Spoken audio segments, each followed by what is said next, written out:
Welcome back. So let's start building this real domain model right here into our beautiful code of loveliness that we made until now.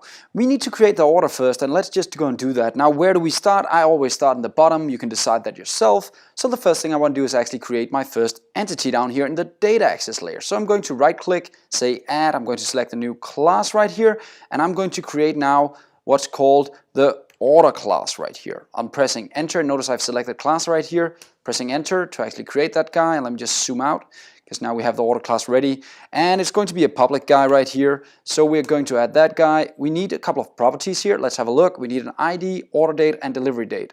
So let's do that by writing prop, double tapping. It's an int value, it's an ID. There we go. Let's make another prop. It's going to be a date value. Oh, date, not data, date. There we go. Let's do a step. Oh, it's actually not called date, is it? What do we call that? Date time, of course. And that's going to be called order date. Order date. Notice I'm just mapping my information from the relation diagram over to actually this setup right here. And another date time right here.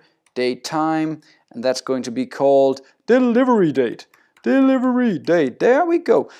And some of you might again think that these diagrams are kind of boring to create and boring to manage, and I don't want to make them. But they're very strong at actually sharing information about how we should build this. Notice how easy that was for me to create the order right there.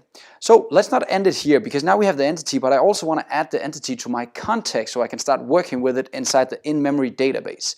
We'll just do that as well because it's very simple. So I'm opening my context right here, and I have my in-memory context. We're not going to make a new one. I'm going to keep the one I have. So I just open this guy under the data access layer, and notice when I scroll down, this is the customers table. So I'm going to make a new table right here, just copying this guy, and instead of having customers, it's going to be order. And instead of calling it customers, it's going to be called orders.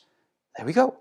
So that's it. Actually, now I have created my entity, the order entity, and I've actually also added it as a table in the database so I can start using it and creating tables called inside the order table. I can start adding orders. See you next time. We'll keep working with this.